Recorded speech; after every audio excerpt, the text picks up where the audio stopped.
હું doctor Manan Patel, MD physician, Ananta multi speciality hospital, Gota, Ahmedabad. જો તમને માઇગ્રેન વારંવાર થાય છે, તો માત્ર પેનકિલર લેતા રહેવું પૂરતું નથી. માઇગ્રેન પેનને વારંવાર થતું અટકાવવું એ સૌથી મહત્વનું છે. માઇગ્રેન થવાના કોમન ટ્રિગર્સ છે: ઊંઘ ઓછી થવી, લાંબો સમય ભૂખ્યા રહેવું, સ્ટ્રેસ, ડિહાઇડ્રેશન, વધારે screen time, loud noise, strong smell ઇત્યાદિ.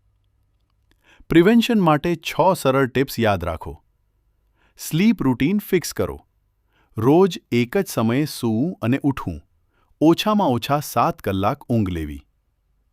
Mill skip ના કરો. લાંબો ગેપ રાખશો તો માઇગ્રેન ટ્રિગર થઈ શકે. પાણી પૂરતું પીવો. ડિહાઇડ્રેશન માઇગ્રેન વધારતું મુખ્ય કારણ છે. સૂર્યપ્રકાશ અને સ્ક્રીન ગ્લેરથી બચો. બ્રાઇટનેસ ઓછી રાખો, બ્રેક્સ લો. સ્ટ્રેસ કંટ્રોલ કરો. રોજ 10 મિનિટ બ્રીથિંગ એક્સરસાઇઝીસ, વોક અથવા મેડિટેશન કરો. ટ્રિગર ડાયરી બનાવો.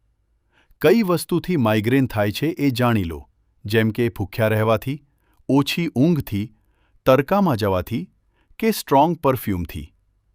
ટ્રિગર જાણ્યા પછી એને અવોઇડ કરો. જો તમારી માથાની પીડા અઠવાડિયે 2 વારથી વધુ થાય, દવા વારંવાર લેવી પડે અથવા ઉલટી થાય, તો પ્રોપર તપાસ જરૂરી છે. તમારું સ્વાસ્થ્ય અમારી પ્રાથમિકતા. એથિકલ અને અફોર્ડેબલ સારવાર માટે ડૉક્ટર મનન પટેલનો સંપર્ક કરો. અપોઇન્ટમેન્ટ માટે કોલ કરો 88-660-8355.